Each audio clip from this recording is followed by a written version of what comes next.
Girl, Layla, is a descendant of the Duke Williot family. She entered the family as Finnell's fiancé. Duke Williot's family is extremely prestigious with the name Sword of the Empire. She had become a daughter-in-law to a family with a high reputation. They treated her like their own daughter while she was just a poor local noblewoman. They gave her good food and the things that are good for her body. They gave her pretty and good quality items. They loved her so much that their biological son, Finnell, the male lead, had to be jealous of her. The Duchess has always told her to take care of their son.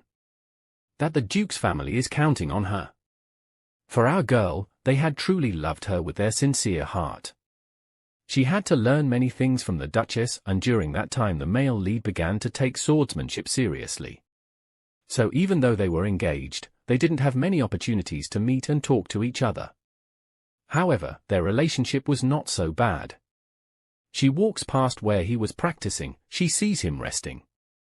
She asks him if he has finished his training. Although there was something warm between them as lovers, they weren't as close as soulmates. He calls her, his face moody. She asks him what is wrong, wondering if he heard something stupid. She just wanted to have a little time with him.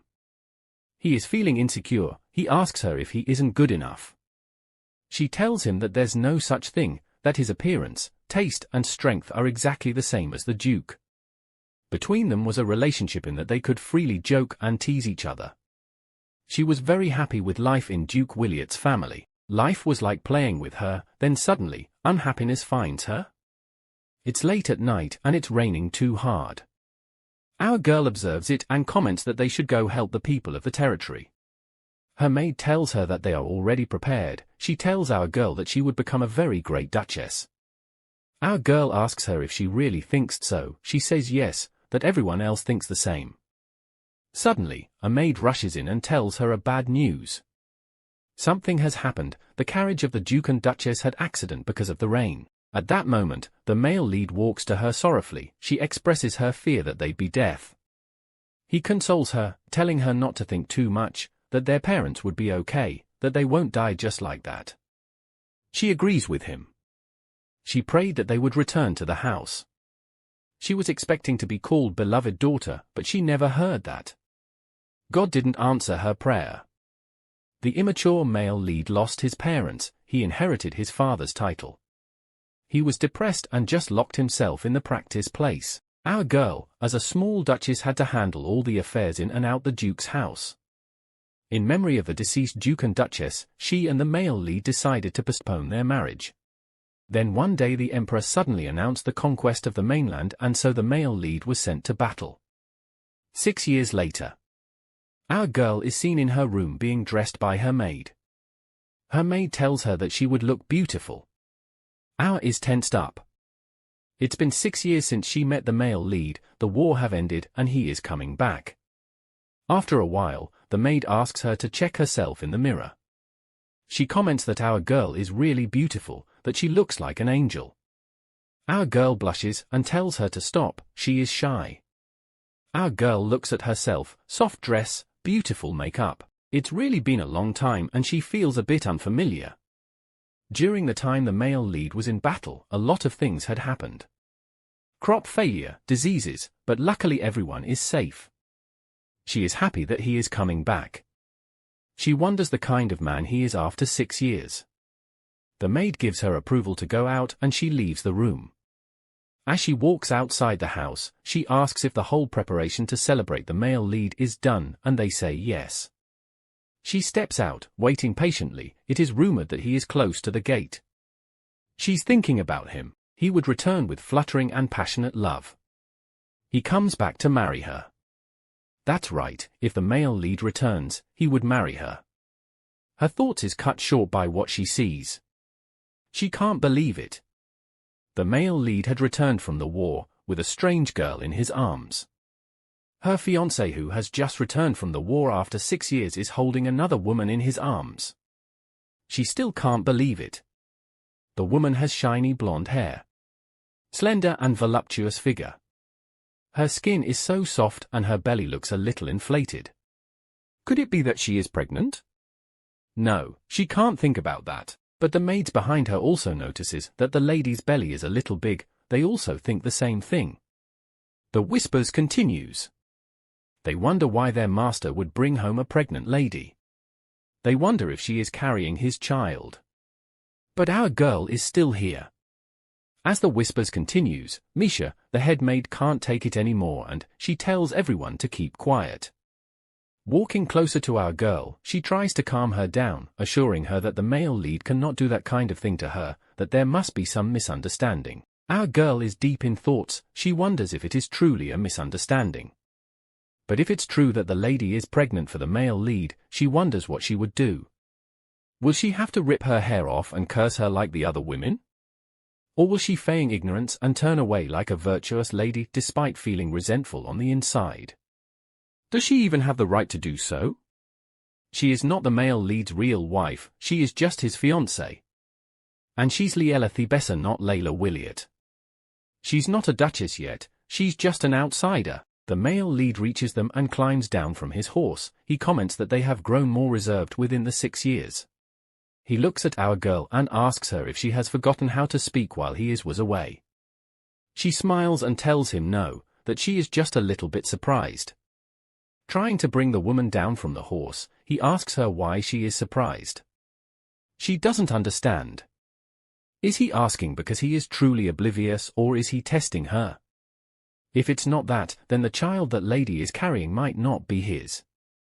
The male lead voice wakes her up from her thoughts. He carries the woman gently in his arms, telling her that she must be very tired because of the long journey. They begin to walk away, with him holding her. The servants begin to gossip. They wonder why the male lead would do that in front of his fiancé. Our girl looks on, speechless. She can't stop the servants from gossiping. Even if their wedding was just for formalities, he shouldn't have done that right in front of her.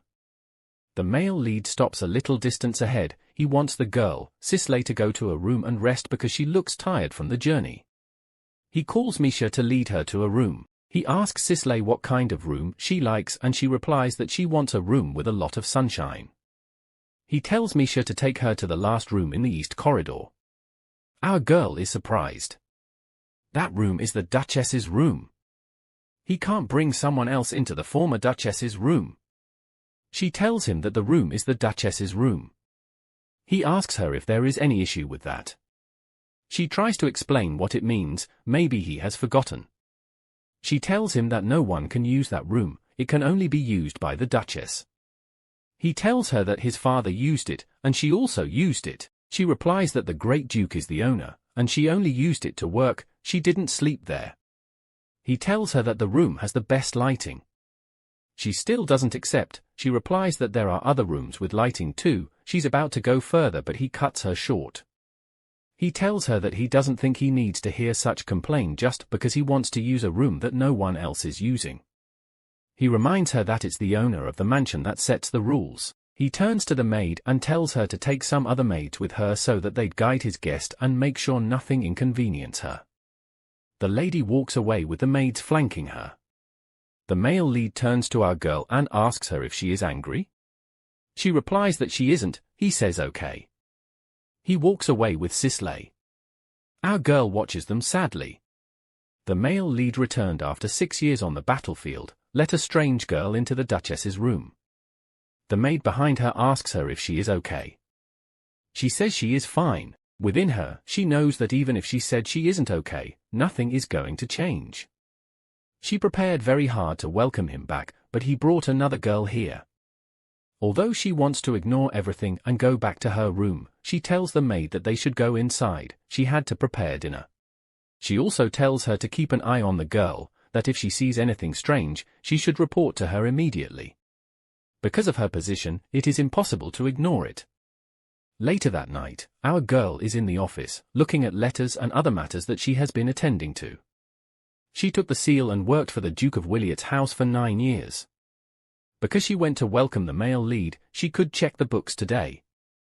Even those who thought badly of her at first, when she took over the work on behalf of the Duke, after the passage of time, they also took it for granted. But even so, they can't forgive her mistakes, so she always tried to do everything perfectly. It is raining. She picks up a letter that she wrote. She have to check each application one by one to make sure there are no mistakes. She just wants to check this one quickly and finish. Then she remembers she isn't happy with herself. Because she only focused on working, she forgot it was raining outside. When it is stormy outside, she is still scared to cry. It's probably just her obsession with the Duke's death.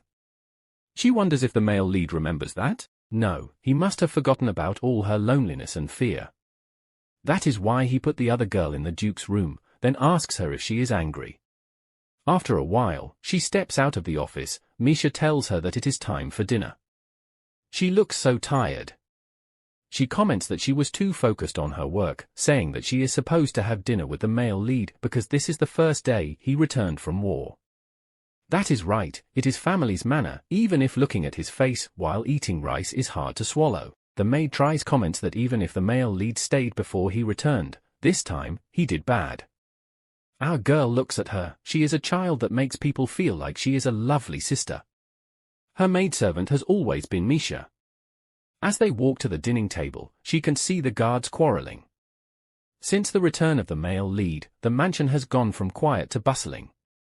She doesn't want to get in the way of people who are working hard, so she just quickly passes. A maid walks past them pushing a cart with her. Our girl stops her. She asks her where she is taking the table to when it is almost dinner time. She replies that the male lead wants to have dinner in his room, so they have to take it to him. She adds that he said he is tired and didn't want to go out to eat. They are surprised. Our girl sees a portrait of the family and wonders if she is a member of that family. Although the previous Duke and Duchess said that they consider her as their own daughter. But anyways, that is just their opinion, not the truth. Although she have lived and worked at the Duke of Wiliot's castle for more than 10 years, she wonders if she has always been an outsider.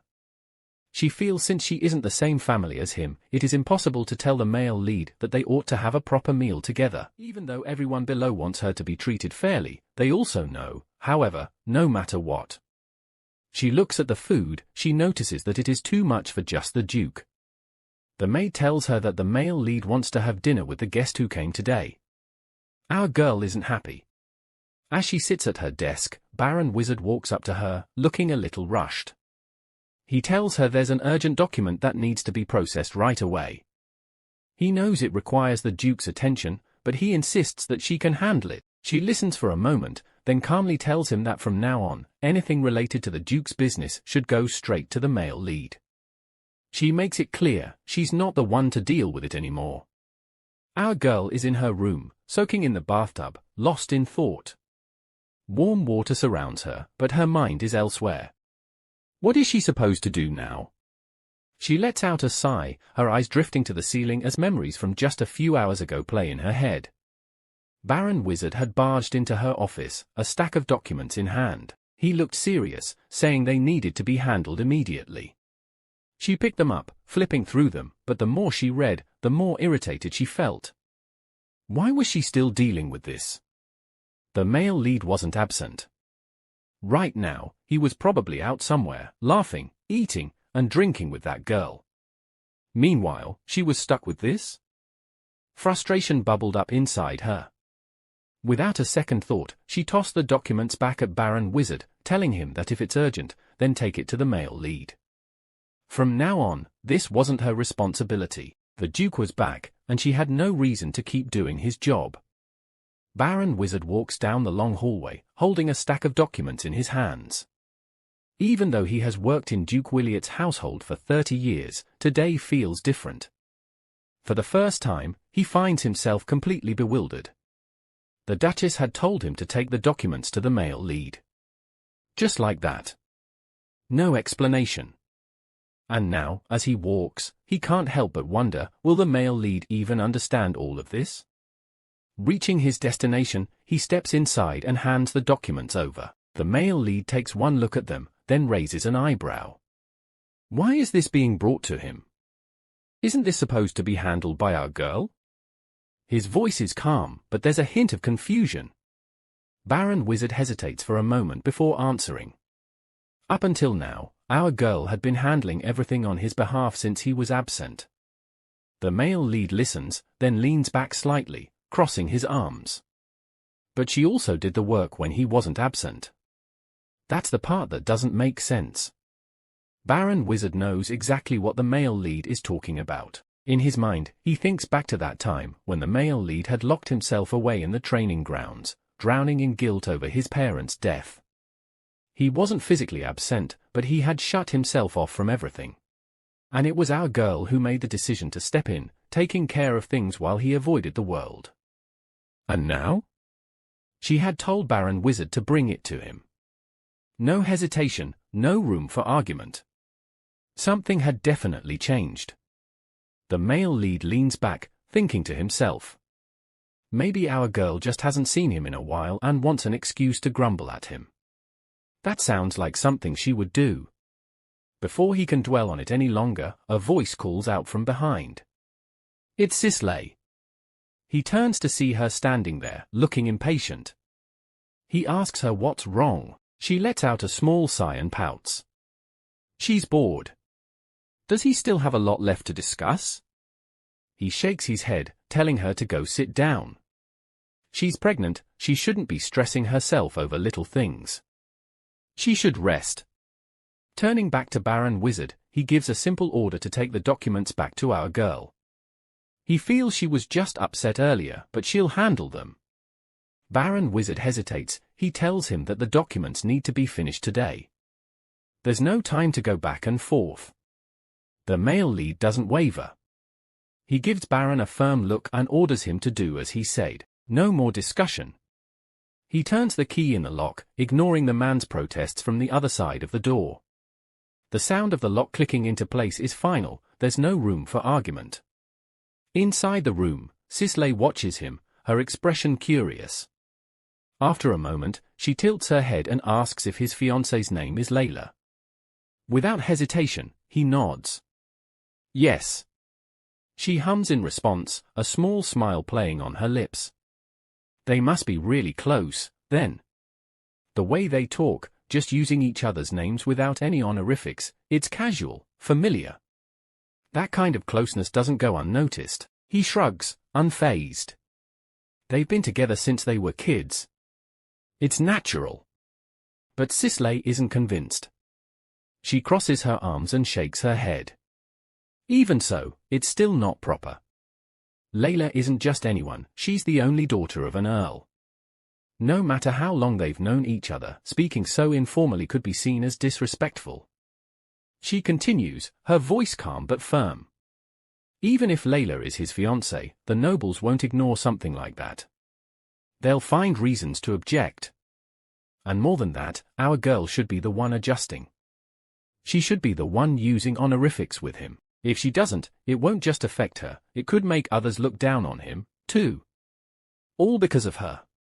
Baron Wizard appears at the door of our girl again with the documents. She is calm now, she tells him to hand it over. It's obvious that the male lead definitely refused to do it. True, he has not been touching these for 10 years, how can he possibly handle these?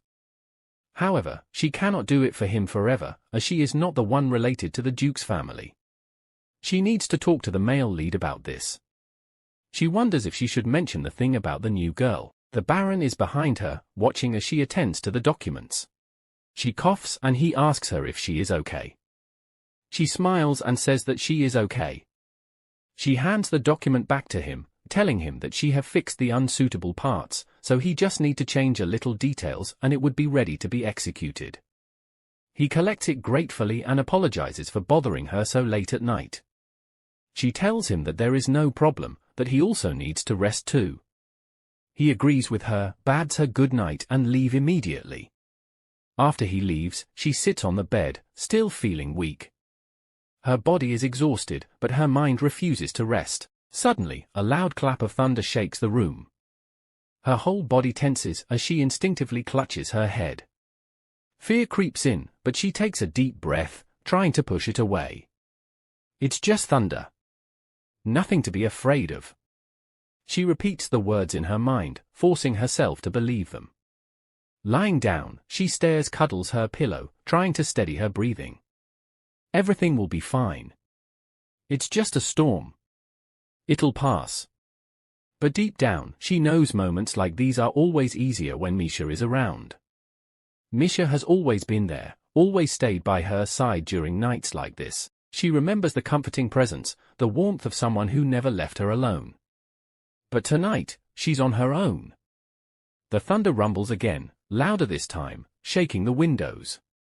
The scene shifts to the guest room. The male lead sits with Sisley, the atmosphere quiet, until the next crack of thunder echoes through the walls. Without hesitation, Sisley moves closer to him, her body reacting before she even thinks about it. He notices right away. His eyes flicker toward her as he asks, his voice calm, if she's afraid of it. She nods. Yes. There's a pause before he leans back slightly, as if considering something.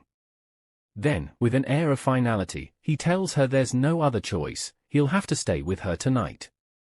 She feels relieved to hear that. A small sense of comfort washes over her. But just as she settles into the moment, she notices Misha standing there, silently watching them. Misha doesn't say anything at first, but the way she looks at them makes it clear she hasn't left yet. Finally, she speaks up, reminding them that she's still here, still in the room. The male lead barely spares her a glance before telling her to leave. His tone is firm, leaving no room for argument. Misha exhales softly, turning toward the door. Just as she reaches for the handle, she hears a voice behind her. Wait. She pauses, glancing back. Sisley shifts slightly, looking up at the male lead. Her expression is troubled, her hand resting on her side. She tells him that her waist and legs hurt, probably from riding the horse for too long. The discomfort is obvious in her voice. He watches her for a moment before asking if she wants him to get her some medicine, but Sisley shakes her head, a small pout forming on her lips. No, not medicine. That wouldn't be enough. Instead, she trails off, leaving the rest unspoken, but the meaning is clear. Misha tells them that when it comes to massage, even a child will do a better job than me, so she will go and call our girl. The male lead cuts her short, ordering her to give Sisley waist massage. She had to do it. The scene shows our girl's room. She is lying on her own. The thunder strikes again. The next morning, our girl is getting dressed up when the male lead enters her room.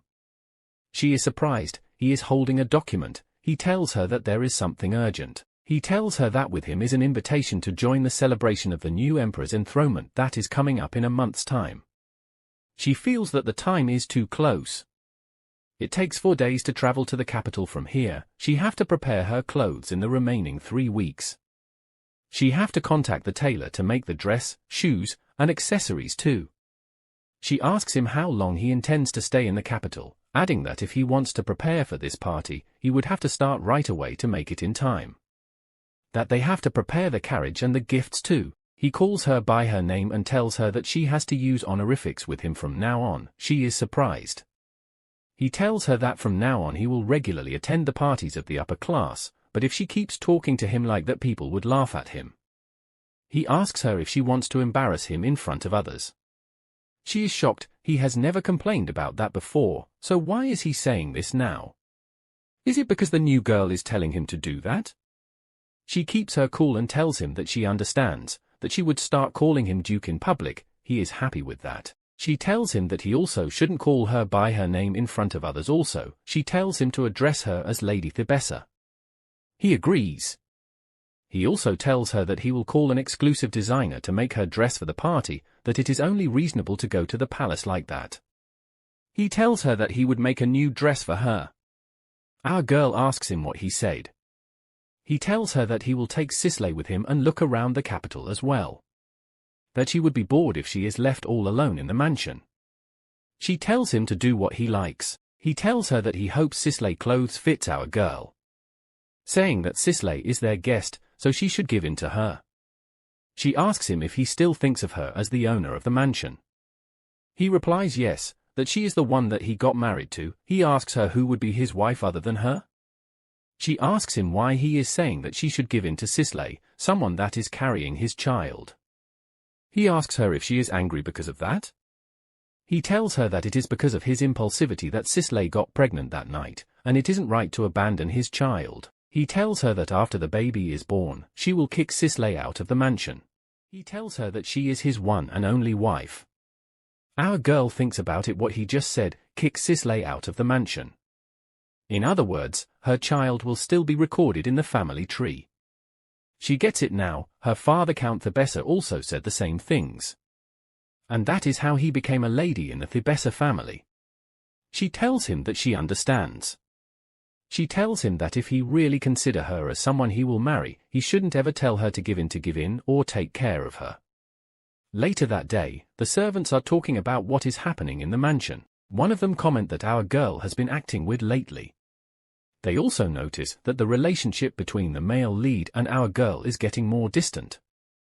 The maid comments that there is nothing the servants can do, that they used to talk so casually to each other, but now they use honorifics with one another.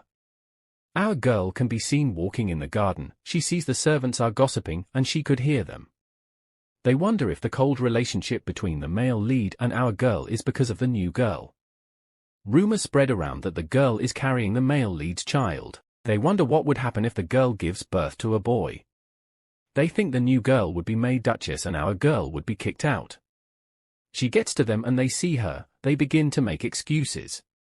She tells them not to make excuses for gossiping. As she walks away, she tells them that what they said was partially right anyway, so they should feel free to talk about it. She walks sadly into the house. It's fine, because in the first place, she wasn't hoping for his love from the engagement. She only wanted to get out of her house. Of course, the fact that her soon-to-be husband is sharing his love to another woman is painful, but she don't have to face it directly, she won't mind. That is all she wanted. As she walks ahead, she comes face to face with Cecily. The girl greets him. She tells our girl that her belly is now big, that she can touch it. Our girl tells her that there is no need for that. The Cecily stops her, saying she haven't introduced herself to her. She tells her that her name is Cecily Heliot. Our girl looks at her, she recognizes the name. If it's Heliot, it's from Mulis Kingdom. It is obvious from the name that she must be Mulis Kingdom's princess, and it is the kingdom which surrendered to the empire not long ago. She now knows why the disappearance of the princess isn't so important. She tells the girl her name. She feels they don't have to talk too much, she wants her to leave now. The girl wants to tell her something, she addresses her as Miss Thebessa. Our girl takes notice of the way she was called. The royal family of the Doom Kingdom will be commoners or even lower status, that is why she should have called her a lady not just Miss. Misha immediately tries to correct Cecily, telling her that she should address our girl as lady and not Miss. Our girl apologizes on behalf of the maid, she excuses herself immediately. In her room, our girl tells Misha that it is really useless to talk with her. Misha gives her a letter sent from the Countess of Thebessa just now. Our girl immediately recalls the last memory she had of the Countess. She is surprised that the Countess sent her a letter. She advises herself not to overthink. She accepts it and begins to read the message. The Countess asks her if she is doing well. She tells her that she will be visiting the Duke Williot's palace where she is staying. Our girl wonders what she is going to do. She doesn't want to face her, but she have no right to deny her. She tells Misha that the Countess will drop by tomorrow. She is surprised. Our girl tells her not to worry, that the Countess is just visiting. Misha says that she still has to prepare. Another maid walks into the room and announces that the new girl suddenly fainted, that the doctor just came and he is checking her out. The Duke is coming too. Our girl thanks her for informing her. She feels that if the male lead goes, then she doesn't have to go. She tells Misha that they should continue their preparation. Suddenly, the door opens and the male lead walks in, calling her. He is angry, he asks her what she said to Cecily. She doesn't understand what he means.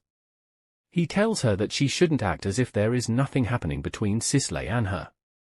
He asks her why she fainted after meeting her. Our girl is surprised, she asks him if that is what Cecily said, she asks him if it's what she said that make her faint. He tells her that Cecily hasn't woke up, but the doctor diagnosed it as a psychological concussion and Cecily's servants also testified that they both met today. Our girl asks him what the servants told him that she said. That she and Cecily just said hello, asking if he thinks she is being rude by just introducing herself. If he pushes her to the wall and threatens her that if something happens to the baby inside Cicely's belly, he will deal with her. He warns her to be careful in the future, if not he might do something bad to her. He walks away angrily leaving. Our girl is surprised and shocked. The maids run to her and asks if she is okay. Now she has just realized that the male lead's feelings for that girl is deeper than what she thought. That the position of Duchess wife could be taken. That the end of this engagement, maybe it's an annulment, not a marriage. The next day our girl is reading a book in her room. Misha walks to her and tells her that Cicely have regained consciousness. She also tells her that the Countess the Besser has arrived. Our girl complains that she doesn't even have time to rest. She walks to the hallway to welcome her. They both exchange pleasantries. Our girl addresses her as her mom.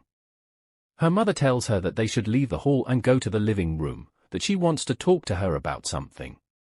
She also tells the maid to leave. They sit to discuss. Her mother tells her that complexion looks really good. She asks her if someone is trying to take her place.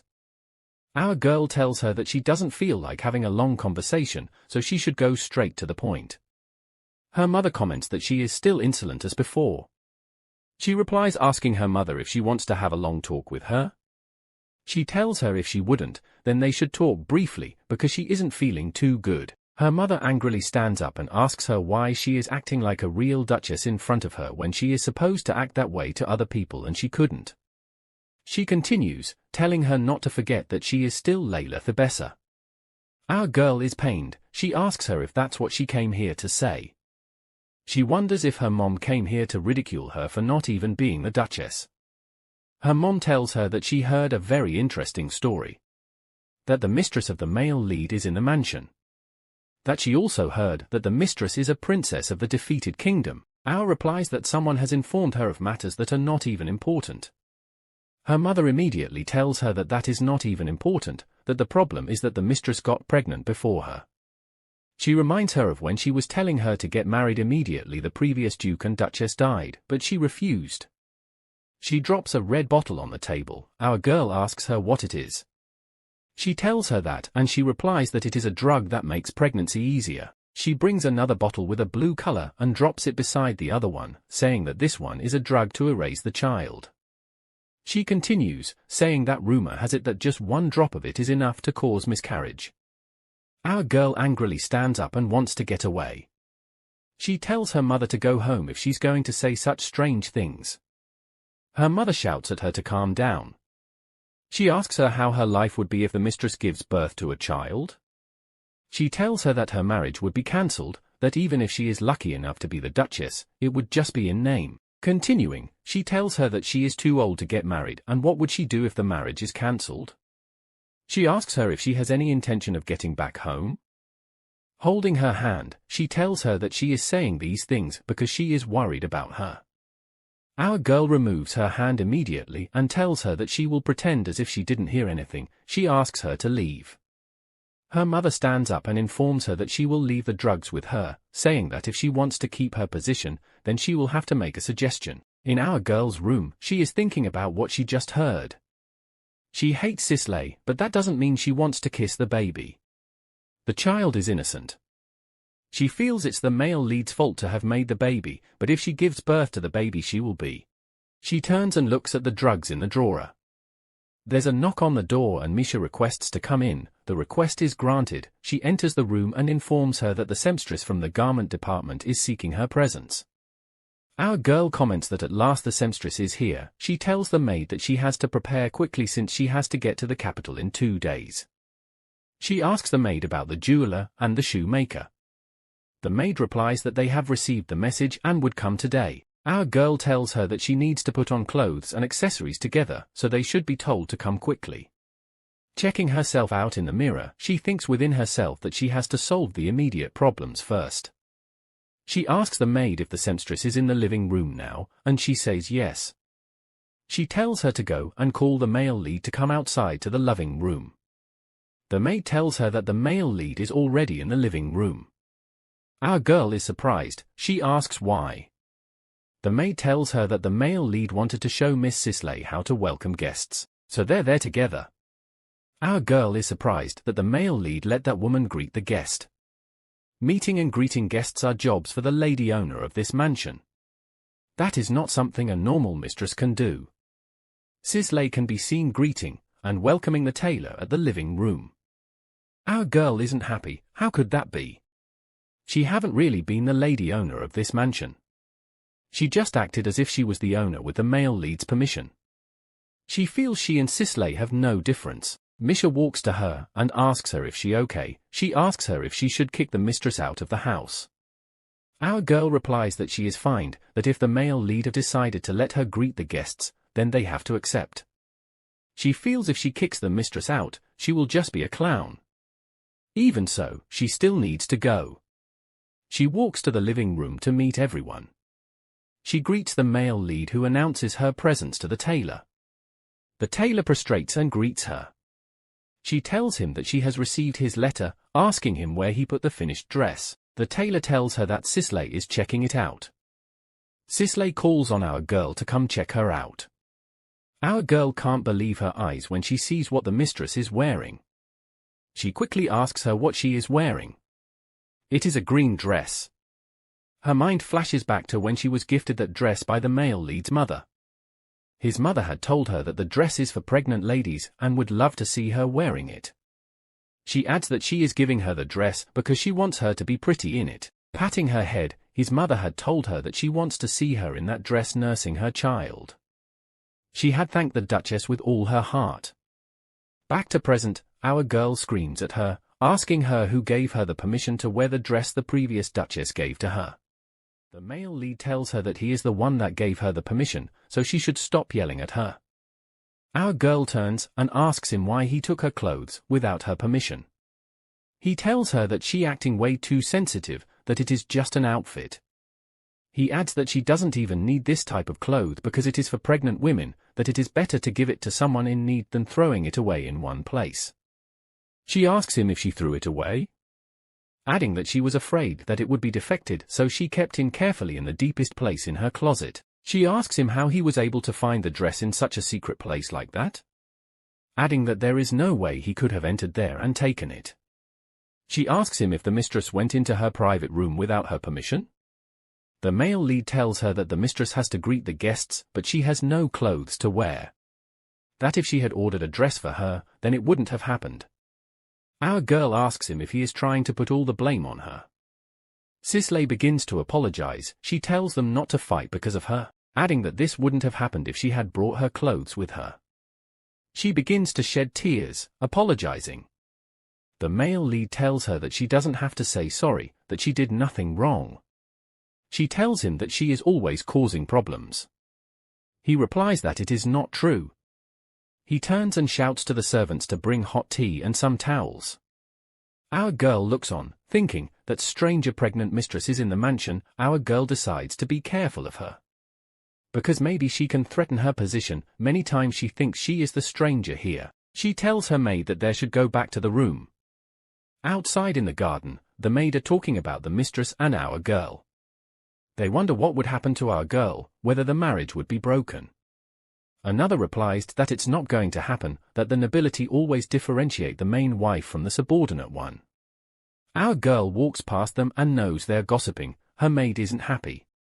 She tells her not to care about them, that ever since she raised her voice in front of the mistress, she have already made up her mind. And most importantly, going to the capital with that woman would be so irritating. Her maid tells her that if she doesn't like it, she can just say she wants to check the territory, then she can leave. That if she was our girl, she would let the male lead do everything. Our girl smiles and remembers what she has to do. A week ago, she is in a meeting with some nobles.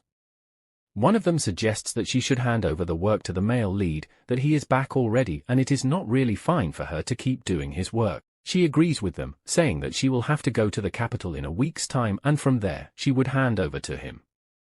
She adds that she believes they can solve it well. 2 days later, they are about to travel. The carriage arrives in front and the male lead asks if it is ready. They said yes. He is about to enter a coach with the mistress when our girl comes out. He greets her and tells her that the mistress is not feeling so well, so he is going with her. She tells him that he can do that she doesn't care. She walks into a different coach. Inside, she is thinking. She wonders why she is feeling lucky that she doesn't have to sit with them. She looks from the window and sees him holding her passionately. On the way to the ceremony, she wonders if this is what is making her upset the most. After a few long days on the road, they finally arrive at the capital. The driver of our girl's coach slows the horses and announces their arrival. She listens, exhausted, barely mustering the energy to respond. A maid beside her sighs, glancing out at the road behind them. She hadn't expected the journey to be this rough. Turning to our girl, she asks if she's okay. She nods but lets out a tired breath. The journey took longer than expected, and all she wants right now is to rest. That's the only thing on her mind. As she steps out of the carriage, the other maids nearby whisper among themselves. Their curious gazes flicker toward her, their expressions filled with speculation.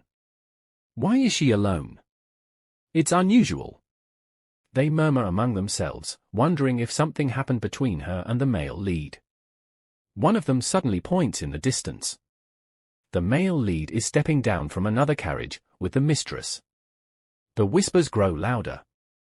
Another maid, unable to contain her curiosity, asks who the woman is. Our girl clenches her jaw. She is beyond exhausted, and the last thing she wants to deal with right now is pointless gossip. Without sparing them a glance, she turns to Misha and tells her to take her to her room immediately. She doesn't need to hear any more of this. She just wants to be alone. She is taken inside and shown a room.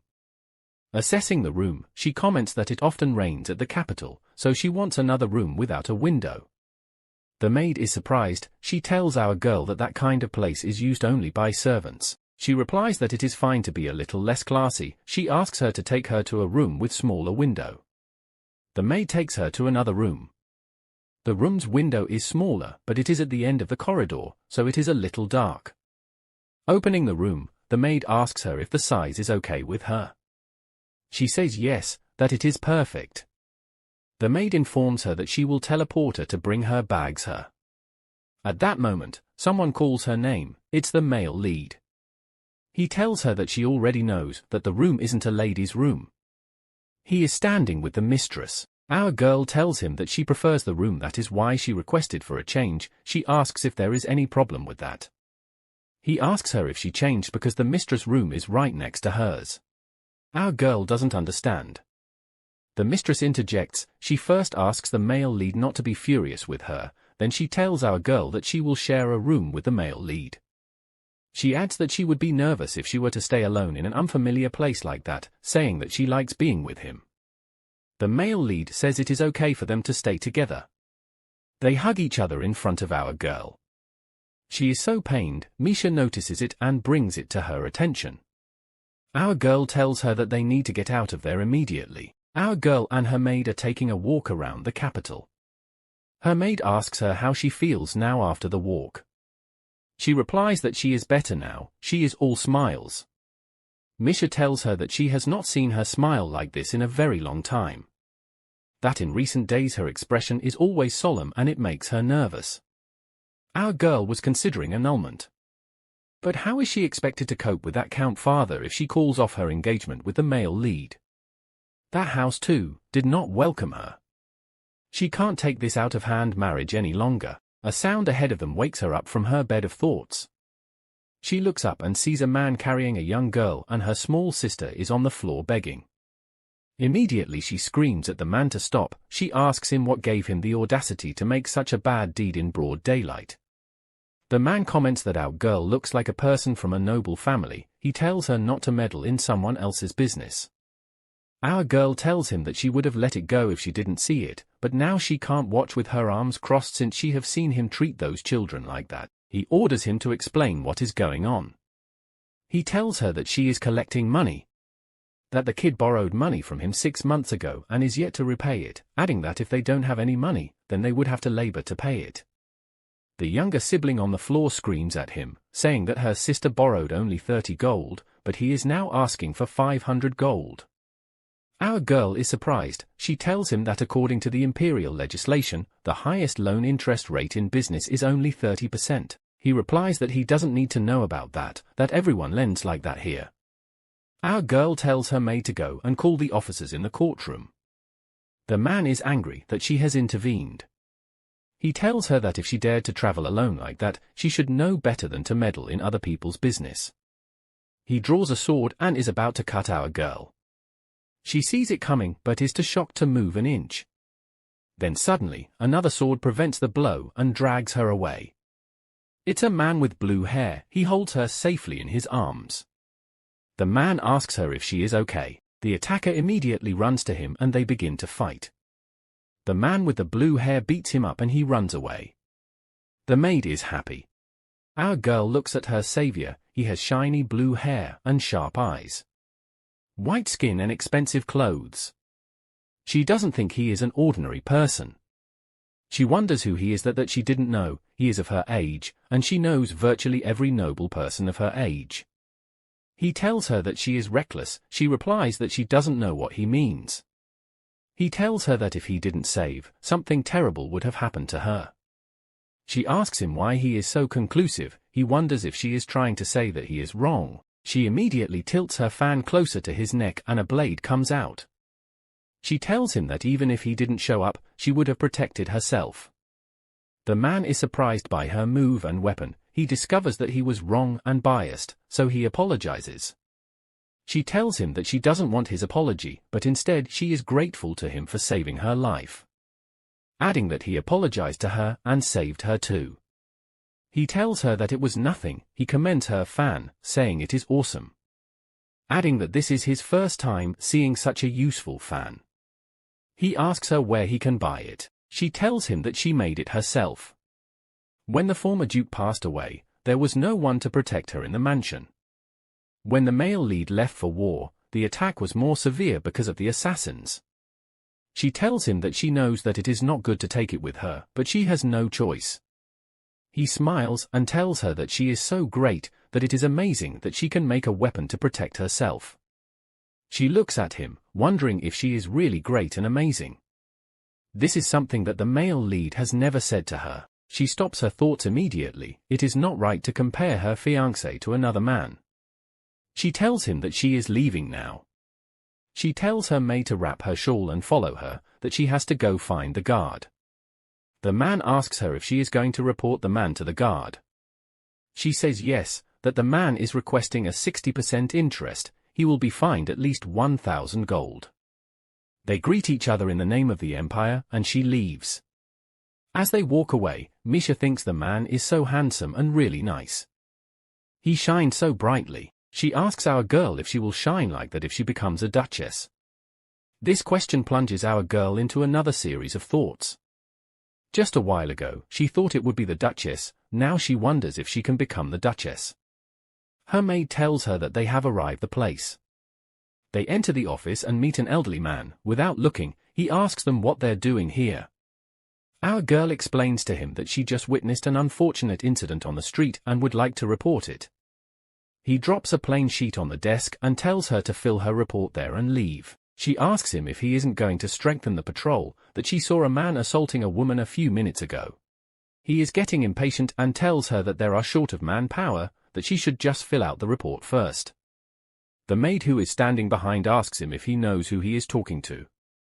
Our girl tells him that there is no point in screaming, that if the capital's guards are so negligent, it would be better to report the matter to His Majesty separately. He stands up immediately in fear. He calms them down, saying he didn't mean it that way. He begs her to fill the report first and he will take action immediately. Later that evening, our girl is going back to the house. The maid comments that people in the capital doesn't really give regards to our girl. Our girl tells her that they should head back inside immediately. As they move, our girl notices that someone is following them. She quickly turns and sees the man with the blue hair. She asks him why he is following her. He stops and tells her that he didn't intend to scare her, that he just wants to ask her something. She asks him what he wants to know. He tells her that it is about what they were talking about in the morning. He asks her how she knew that the person is supposed to get 60% interest. She asks him if that is all he wants to ask. He replies no, that he also wants to know how she knew that the empire's interest rate for the loan is 30%, and also how she knew that the fine to be imposed on that man would be 1,000 gold.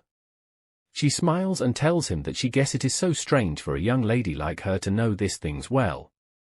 He agrees, saying that usually, nobles don't even study these things. Our girl knows that it is natural, a lady would not rule a territory, so there's no need for her to study these things that would give her headache, but she had to rule the estate on behalf of the male lead. She tells him that she is interested. She sees his reaction and asks if he is dissatisfied of her interest because she is a woman. He says no, that it's just a little strange. Most women don't usually care about this. She tells him that she have to leave now, since she has satisfied his curiosity. She turns and begins to walk away.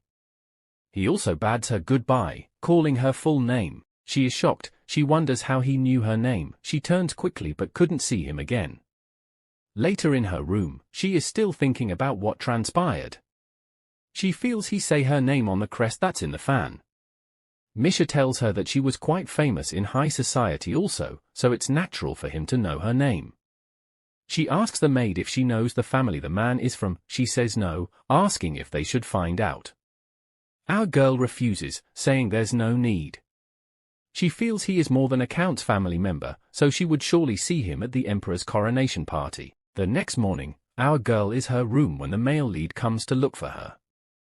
Her maid announces his presence and she goes to see him through the window. He calls her name and she tells him to address her as lady and not so casually. He asks her if she really wants to be addressed that way continuously. She says yes, that she is only keeping her promise. He tells her that it's enough, that only talking with her hurts his head. Our girl immediately remembers when they were younger. He had announced that it's a lot of fun talking with her. That she knows a lot of things that makes him envious. He had confessed that he wants to be smart like her. She is surprised that he is saying a different thing. Tears begin to drop from her eyes. Immediately, he asks her if she is okay. She says she is fine, that there's dust in her eyes. Showing a gift box to her, he asks her if she likes chocolate.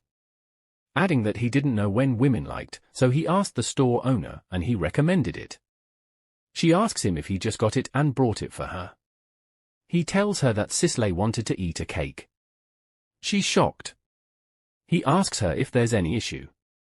He tells her that he didn't know she'd want it. Adding that if she wants to eat a cake she should get it by herself. She feels so bad as he walks away. The male lead brings the cake to Sisley. She is very happy.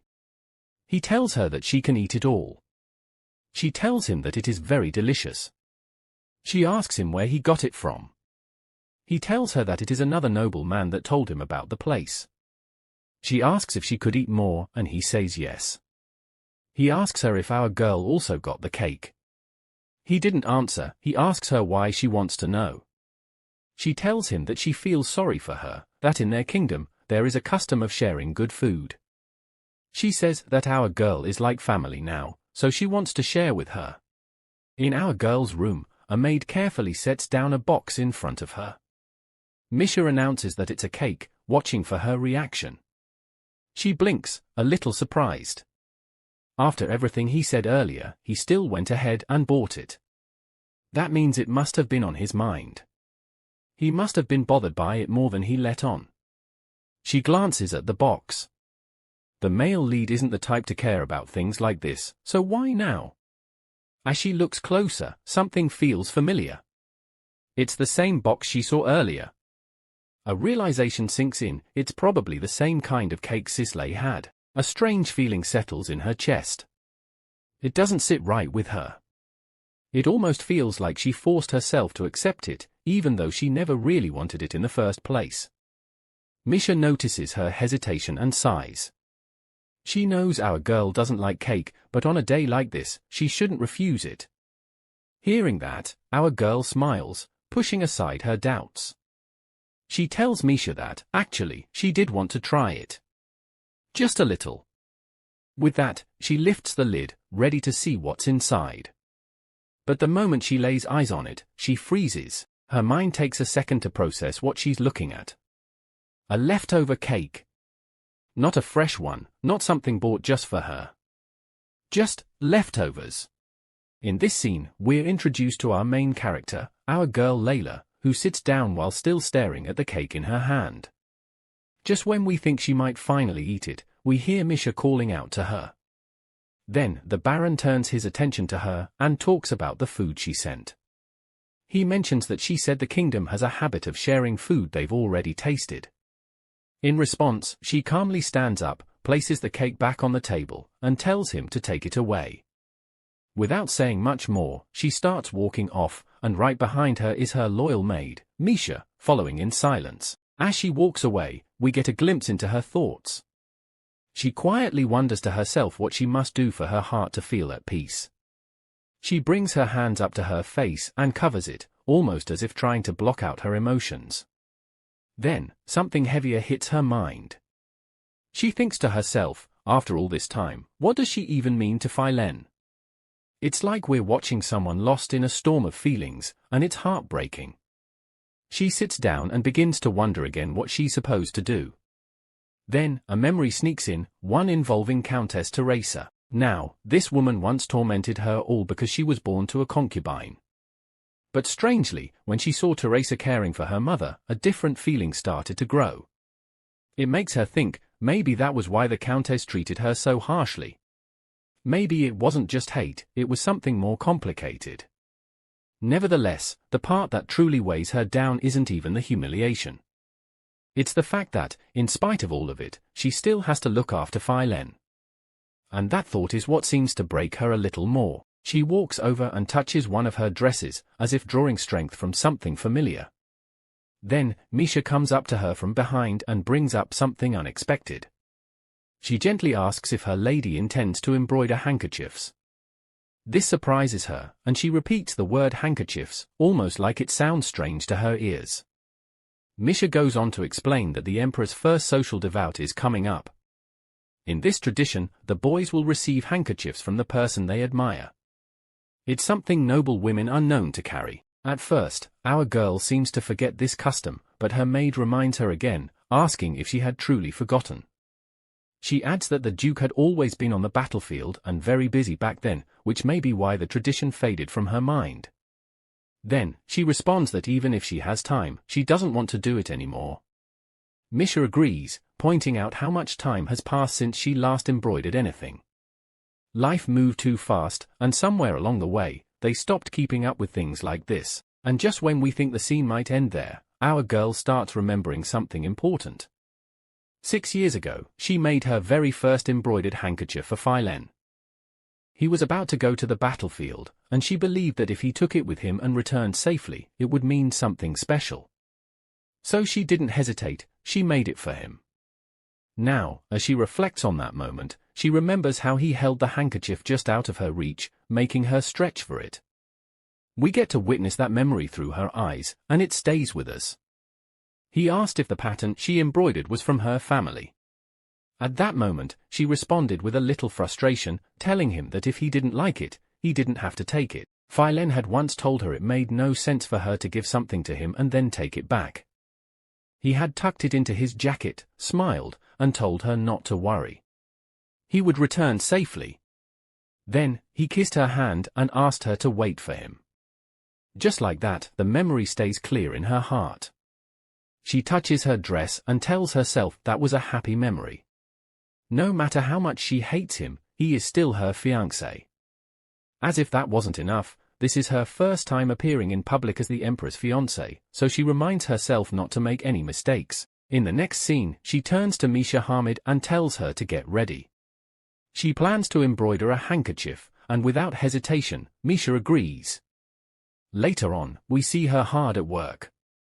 Suddenly, she pricks her finger with the needle again, and her maid gently says that it's the 22nd time it's happened. She laughs and acts surprised, wondering aloud if it's really been that many. She never expected that making a handkerchief would be this difficult. She had thought she would be good at sewing, but she quickly admits that's not true. There are still many things she can't do, cooking and dancing, for example.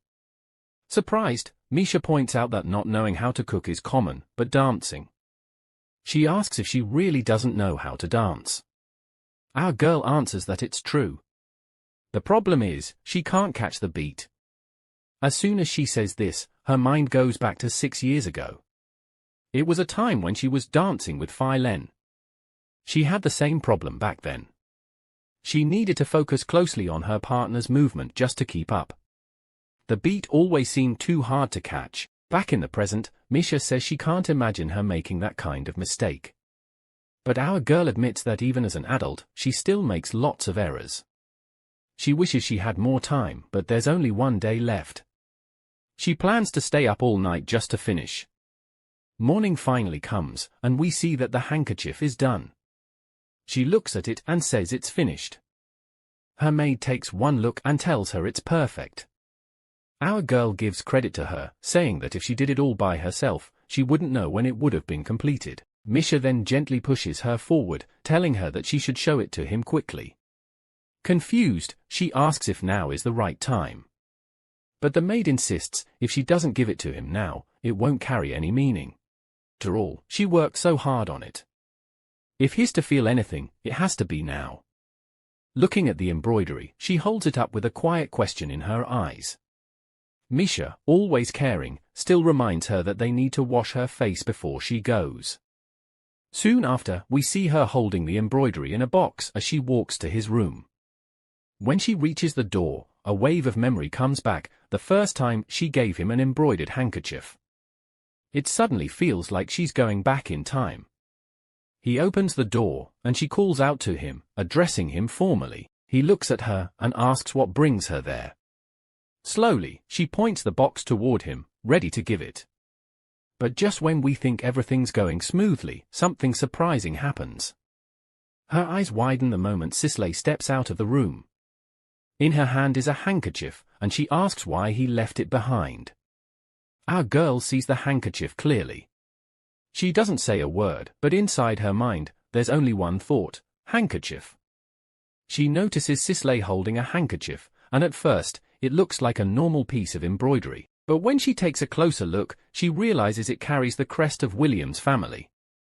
The embroidery is so delicate and neat, way better than what she's done. As if embarrassed, she quietly hides hers behind her back.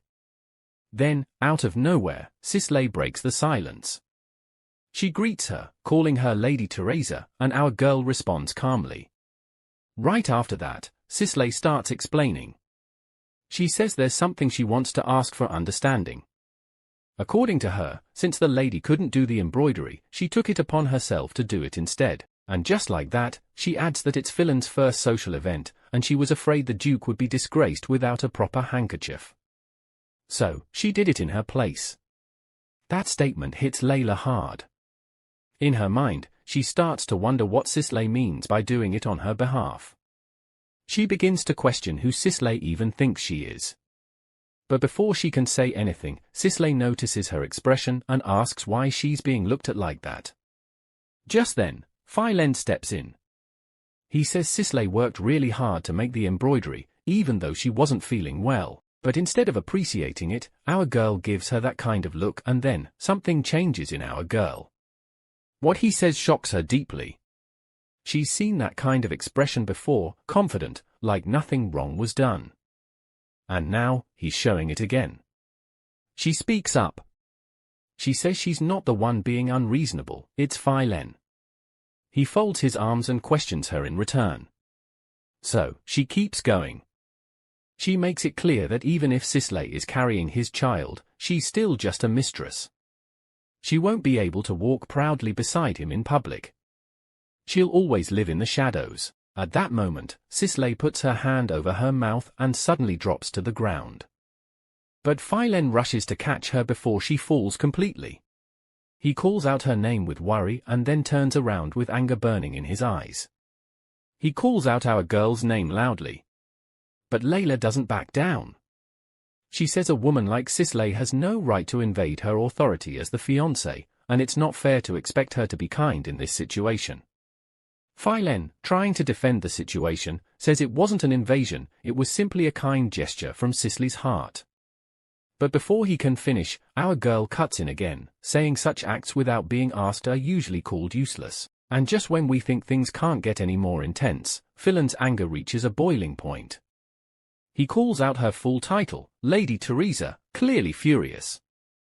Layla, looking at both of them, thinks to herself how ridiculous this is, fighting over a mistress. It feels like a very shameful moment. So, she speaks one last time before walking away. She says he's free to take the handkerchiefs to the banquet if he wants, but he shouldn't tell anyone she made them. Because she doesn't plan on lying about it. As she turns and walks away, she thinks to herself that he must be feeling embarrassed, and that's why he isn't saying anything. Her maid, Misha, calls out, trying to stop her, but she ignores the voice and keeps moving. In the next scene, we see her outside, heading toward her carriage. The man in charge of driving it steps forward to help her in and asks a simple question. But she responds immediately, telling him to go. He hesitates for a moment and explains that the carriage actually belongs to the Duke. However, she makes it clear this isn't the only carriage in the mansion, and he can find another one. She instructs him to take her to the quietest place possible. And so, the carriage moves. As she sits alone, she holds tightly onto a box. Inside is the embroidery she made for Phillen. Her hands are full of injuries because of it. Looking down at them, she thinks about how foolish she was for putting in all that effort. She feels disappointed in herself. Meanwhile, in another scene, we find Phillen and Sisley talking. He apologizes, saying it was all because of his plan, but Sisley doesn't seem upset. She simply says it's okay, that it's not a big deal after all. In this heart-touching scene, we find Phillen and Sisley sitting quietly on the couch. While sitting side by side, he gently reaches out and touches her hand. With a soft voice, he tells her that she doesn't really need to call the doctor. Right after that, she slowly leans her head on his shoulder and says she just needs him to stay with her. As we listen closely, we hear her ask if he's upset with Lady Teresa because of something she did. She seems unsure and a little guilty. He quickly explains that it's not her fault. According to him, our girl has always been this way. If anyone steps into her territory or questions her position, she gets extremely angry. He adds that he had hoped she would change with time, but sadly, she seems to be even more difficult now than before. As if the moment wasn't already emotional enough, we see her place her hand gently on her pregnant belly. Her voice softens even more as she tells him that, because of him, she doesn't mind not getting recognition. However, what really worries her now is what might happen to her child. Phillen doesn't waste any time. He tells her that it's a useless worry and assures her that the child she gives birth to will surely be officially registered as the eldest child of the family. He also points out that it's our girl's duty, as the foster mother, to care for the baby. But that's when she shares her true fear. What if the child doesn't get recognized? What if our girl refuses to carry out her responsibility? The room feels heavier now as she admits her concern. She puts one hand over her mouth and quickly says that it's not like our girl has said anything specific, but after what she saw today, she's scared that our girl might mistreat the child. Phillen listens carefully and reassures her again. He says that if our girl fails to act as the proper foster mother, then she also fails as the lady of the house. He then looks directly into her eyes and tells her that if such a thing ever happens, he will give everything up and remove our girl from the mansion. Just when we think the scene can't get any more emotional, Sisley tells him that he's great. And in her thoughts, she repeats that same word, great. A smile appears on her face. He tells her that he can't wait for the baby to arrive because he wants to be a good father. She chuckles and responds with a little laugh, surprised and touched by his words. Meanwhile, in another part of the story, we find our girl sitting alone under a tree. Her head is down, and her hands are covering her face. From what we can tell, she's overwhelmed. Inside her mind, she's thinking deeply, wondering if she can ever return to being the same person she used to be in the Duke's family. And just when we think we've seen it all, something surprising happens. She lifts her head slowly and finds someone in front of her. It's a man with blue hair, and he's holding out a handkerchief. She's clearly shocked. In a calm voice, he asks her why she's crying in such a place, while offering a handkerchief to her. Just one look at him makes her pause, and in her mind, she quietly thinks to herself that she must look terrible right now. She suddenly becomes aware of her messy appearance, and as a result, she quickly puts on a fake smile. However, the man doesn't seem to fall for it. Instead, he gently steps forward and politely speaks to her. To her surprise, he takes out a handkerchief and softly cleans her face, especially around her eyes. Then, in a calm voice, he mentions that she might hurt her eyes if she keeps wiping them like that. Our girl, trying to maintain her distance, quickly tells him that she can handle it herself. However, instead of walking away, he calmly takes a seat beside her. As he sits down, he quietly mentions that the place seems peaceful and guesses that she must enjoy being alone. She responds by saying she just needed some time to herself and that it's not such a big deal. But he gently points out that she was crying very sadly just moments ago. She doesn't deny it but simply asks if she tells him what's wrong, would he be able to fix it? He gives a warm response, saying he would try if it's something he can do. Layla is touched by the kindness and even says thank you for saying that. He then adds that he means every word. At this point, we get to see our girl's thoughts again. She reflects on how strange and embarrassing it feels that she always seems to run into this man so suddenly. Her eyes drift toward the sword he carries. She notices the handle is quite worn out and immediately thinks that his skills must be really good. She figures that the sword is definitely not just for show. In fact, this reminds her of another person, Phillen. His sword handle was also very old. Just when it seems like she's about to say something, something unexpected happens. The man quickly pops a strawberry candy into her mouth. As she tastes it, she realizes what it is and softly mumbles that it's strawberry candy. He smiles and explains that whenever he feels sad, eating strawberry candy always helps him feel better. He hopes it'll do the same for her too. During the moment, she softly thanks him again, and he tells her not to mention it. Then something else catches his eye, a box that contains the handkerchief. Almost instantly, he moves the box aside. However, as he does, the handkerchief slips out and falls onto the ground. She tries to explain, saying that the item isn't what it seems, but before she can bend down to pick it up, he beats her to it. While holding it, he casually comments that it's just a simple handkerchief.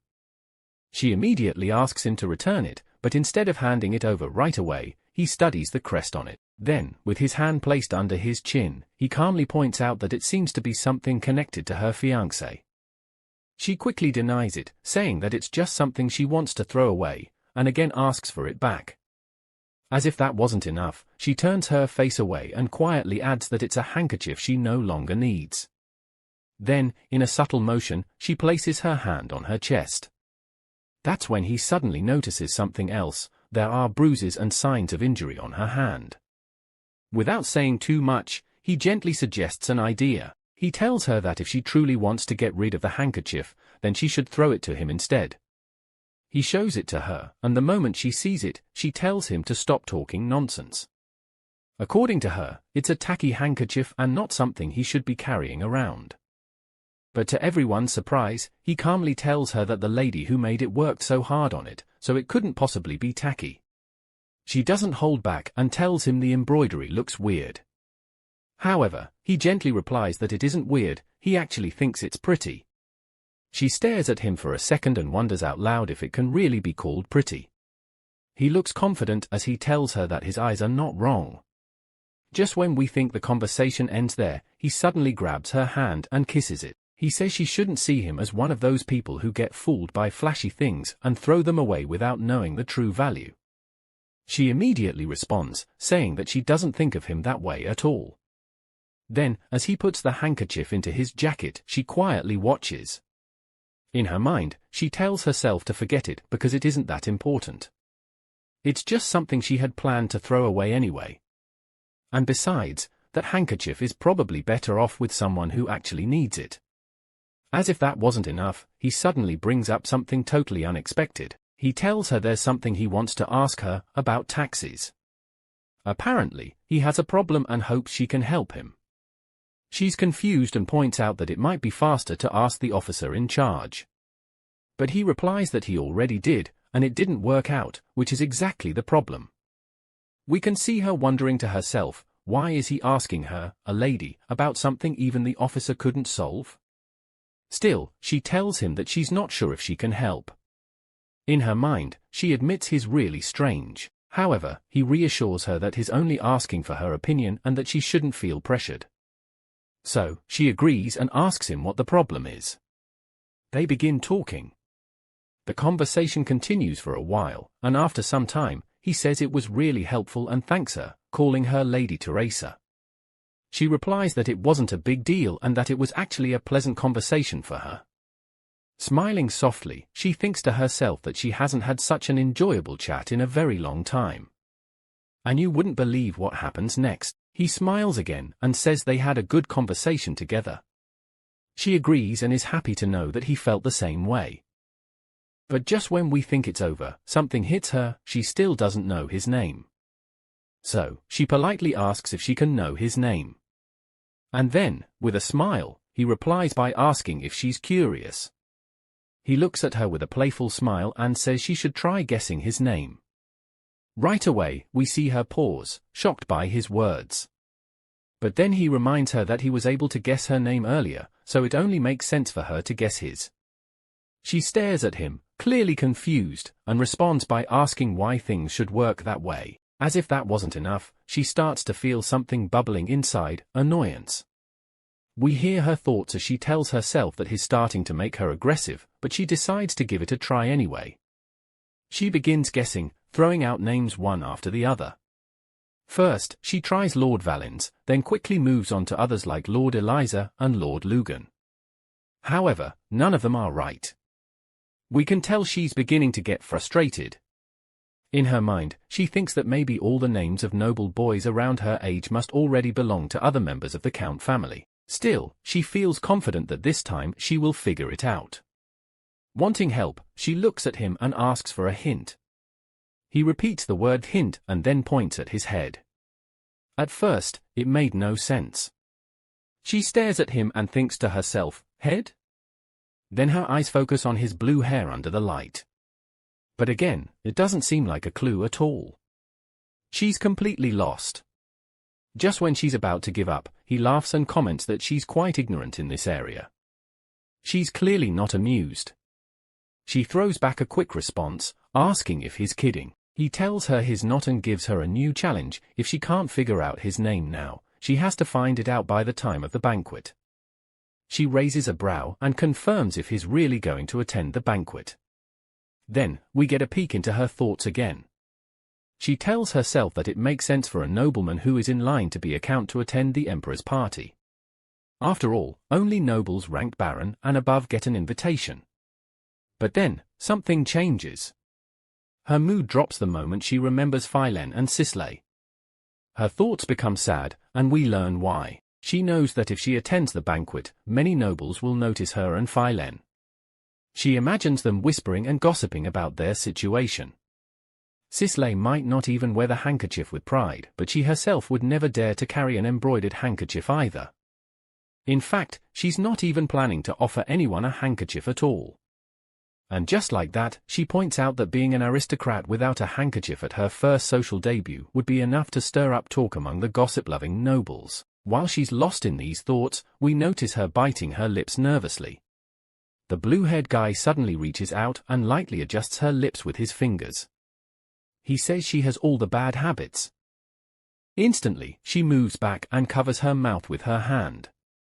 He notices her reaction and quickly apologizes, placing one hand on his neck as if to show he means it. He expresses concern, fearing that she might hurt herself. She quickly reassures him, revealing that her nerves are from something entirely different, the upcoming social debut and the pressure she feels. After all, this is her first time making such a public appearance. The man, however, tells her not to worry.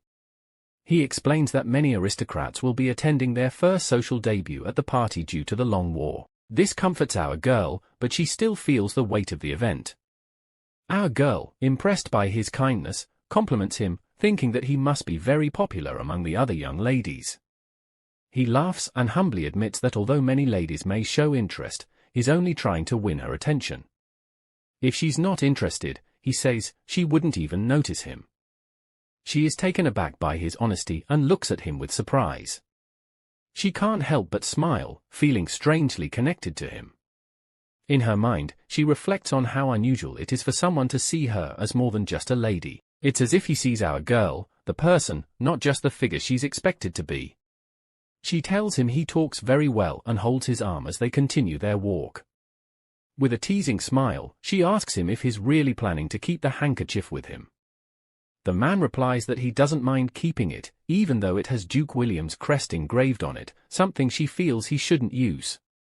He reassures her that he will keep it hidden, just for himself. His smile grows as he leans in closer, but our girl, feeling a bit overwhelmed by his proximity, steps back quickly. She mentions how special the handkerchief is and insists that he must never show it to anyone. Her thoughts race as she wonders why she feels so unsettled around him, despite his charm. Just then, someone calls out to her, and our girl is about to walk away when the man stops her, calling her name. He holds her hand gently and says he wants to ask her one more question. She thinks it might be about taxes, but when he says it's about her, her curiosity piques. He asks if she has any intention of becoming an official. Our girl, slightly taken aback, laughs it off, assuming he's joking, but the man is serious. She replies that women can't manage such roles, though he insists that there's no law against it. Layla, with her hand on her chest, explains that it's not a legal issue, but a matter of custom. He, however, pushes further, asking if she would accept the chance to become an official if it were offered. She answers without hesitation, saying, "Of course." He smiles at her, a look of satisfaction on his face, before adding that he hopes she won't forget her answer. Meanwhile, in an official's office, an important scene unfolds. The official is focused on his work when he hears a knock on the door. When the person enters, the official stands up and comments on the heavy workload he's been given. He recognizes the man before him as Emperor Corleone de Zeppel, Youthveldia. The emperor smiles in response. The emperor stands with a piece of paper in his hand and asks the official if he is done with the work. The official responds, asking if the emperor truly thinks he's finished. The emperor shakes his head, replying that he doesn't think so. The official, now slightly frustrated, asks if it's the emperor's dream to make him work non-stop. The emperor, smiling, says no, but steps closer to the official, adding that he cherishes him deeply. The official, looking at him, asks why then is there so much work for him. The emperor replies, "Because I trust you."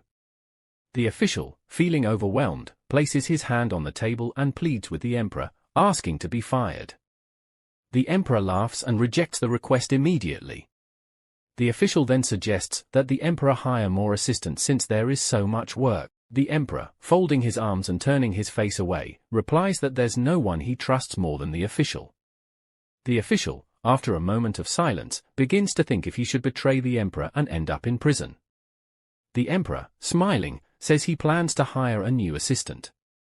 The official jumps to his feet, shocked, and asks if the emperor is serious. The emperor confirms, mentioning he will hire one. The official, still thinking it over, quickly adds that if the emperor is really going to hire one, he should hire 3 more. The emperor, with a raised eyebrow, asks if he should cancel the plan for one. The official, now frantic, immediately says no and that one would be fine. He then offers to ask for letters of recommendation from the nobles. The emperor, still calm, says that no letters are needed. Instead, he wants them to take a test.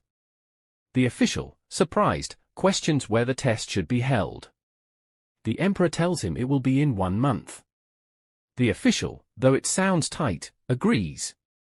Then he asks if administration should be the only subject for the test. The emperor, however, responds that it should also cover tax law, politics, welfare, and more. The official is speechless, not sure if the emperor is serious. The emperor assures him that if they want to be his assistant, it should be enough.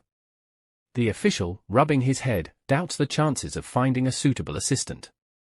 He then says that he will prepare and announce it as soon as the banquet ends. The emperor adds one last instruction: the announcement must include the phrase "if women can apply," and it must be easy to see. He says this while smiling. It's the day of the Emperor's coronation celebration banquet, a special event that lasts for 2 days. Today is the day that our girl will be attending, while the second day is reserved for the maids. Our girl is standing in front of a mirror, surrounded by maids who are holding her silver dress. Elf, feeling both excited and anxious about the upcoming event. The previous incident with the banquet chief has left an uncomfortable silence between her and Phillen.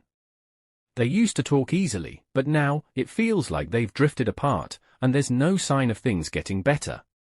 As Layla stands there, one of the maids, Misha, compliments her. She says the silver dress fits perfectly, especially with our girl's hair, which is as dark as the night sky.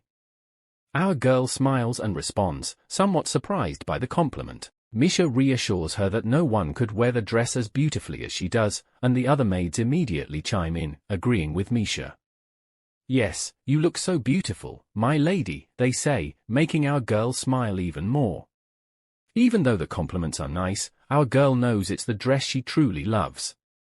She plans to reward the designer once she returns to the estate. Then, Layla looks around and asks about the Duke. Misha tells her that Phillen is ready and waiting in the hall. Our girl nods, urging everyone to hurry. A maid quickly points out the direction, telling her that if she leaves right now, she'll reach the banquet hall on time. Just as our girl is about to leave, disaster strikes. Sisley accidentally bumps into her and spills a drink on her silver dress. The maids rush to her side in panic, worried about the stain on the dress. Sisley, looking flustered, apologizes, explaining that she was rushing back to her room when she accidentally ran into the door. She bows her head in an attempt to show how sorry she is. Our girl looks at Sisley, her mind racing. She wonders if the incident was intentional, but she quickly decides that getting angry would only make her look bad. Instead, she calmly asks her maid, Sarah, how many spare dresses they have in the mansion. She also wonders if they brought any other silver dresses. Sarah answers that they do have spare dresses, but this silver one is the only one they brought to the capital. Layla thinks to herself, realizing that there isn't enough time to change her accessories, and she can't afford to appear too different from Phillen. She tells the maid to bring a dress as similar as possible and to also bring her jewelry box and shoes. The maids immediately rush to gather everything, and our girl tells the waiter to inform the Duke that he can leave for the banquet hall. The waiter acknowledges her request and leaves. As Layla enters her room, Sisley calls out to her, but our girl ignores her and walks inside. The scene shifts to outside, where Phillen is already on his way to the banquet hall in his carriage. Inside the banquet hall, the Emperor sits in his chair, waiting for the arrival of the guests. One of the officials announces that Duke Williams has arrived, but he is alone. The Emperor, surprised, asks why Phillen is alone and if his fiancé is not with him. The official confirms that only the Duke has arrived. The Emperor, sensing something is off, orders the banquet to be postponed, unsure of what's going on. The Emperor sits quietly, his focus on the book in front of him. The name on the page catches his attention, Layla Tavessa.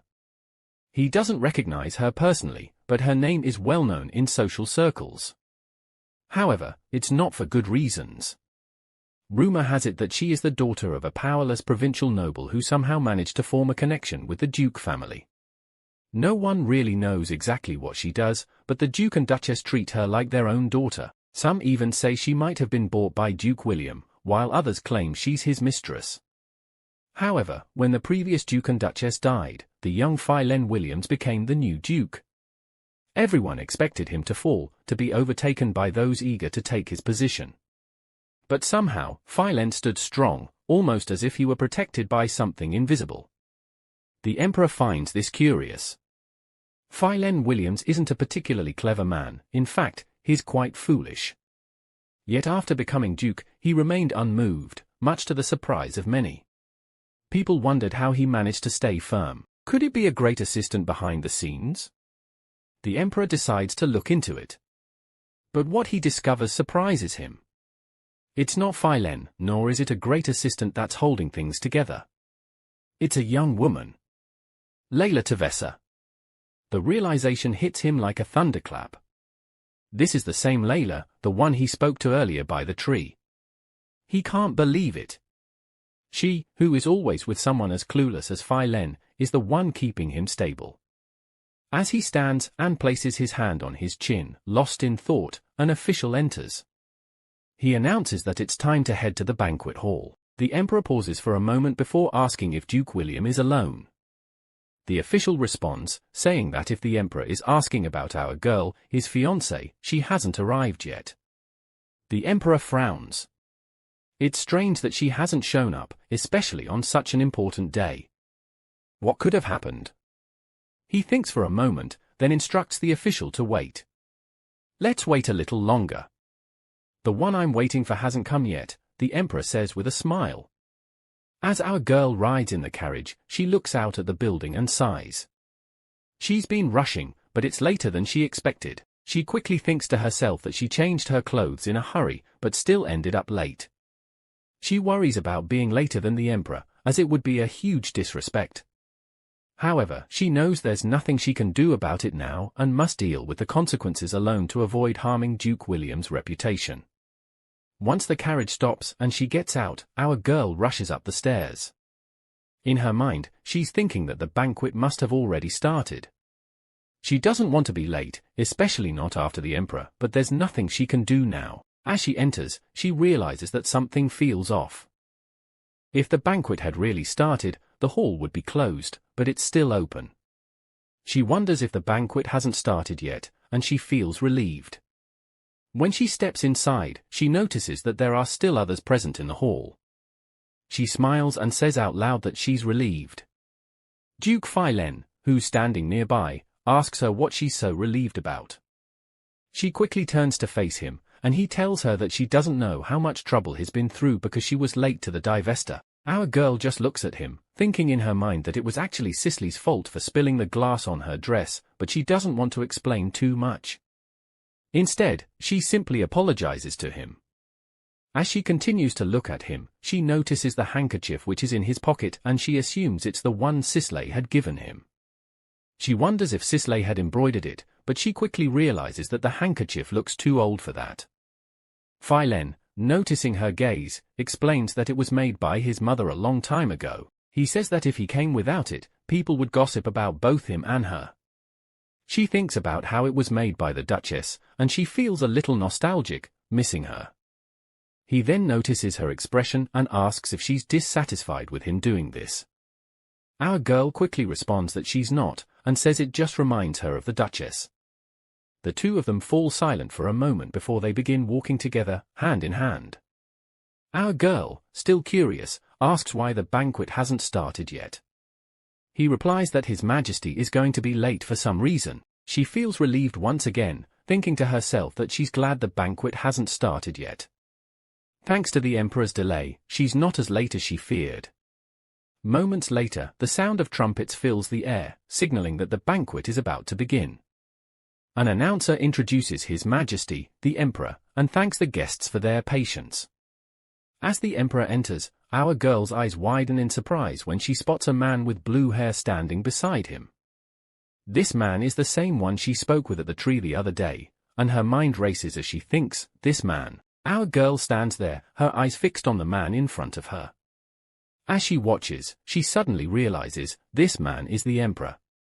She can hardly believe it. Then, she remembers something important. The infernal family is protected by the blue dragon, and the blue dragon's characteristics are blue hair and blue eyes. It all makes sense now. It was the clue, the hint she had missed. She had been so caught up in the long war and the delay of the debutante, but now she understands. The nobility of the empire has failed to recognize him, and she thinks to herself how silly it all seems. Just as her mind is racing, Phillen calls her name, snapping her out of her thoughts. She quickly turns to him, asking what he needed. He simply replies that it was nothing. But as she looks at him, she wonders why he always behaves this way. Then, the Emperor stands tall and addresses the entire room.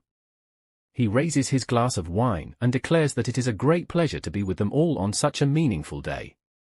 He toasts, saying, "For the Empire," and everyone in the hall follows suit, raising their glasses and repeating, "For the Empire." The music begins to play, filling the banquet hall, and it's now time for dancing.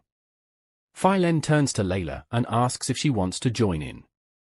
She agrees, although she isn't fond of dancing. She thinks to herself that she needs to keep up appearances and show everyone that her relationship with him is still going strong. Step here, turn a little, and step again. She feels awkward, but she knows this is what's expected. He notices her struggle and leans in, teasing her about her dancing skills. He laughs, saying he's thought about it before and that she really can't dance. Our girl quickly retorts, telling him he's not much of a dancer either. He laughs again, leaning in closer, and says, "But enough to lead you." Our girl smiles and sarcastically says, "That's great, really." She then says, "Now you know how good I am." Phillen, looking impressed, says he loves the dress she's wearing. She is taken aback by his comment and responds, "What?" He explains that her headdress is beautiful and that she must have put a lot of effort into her look for the debut.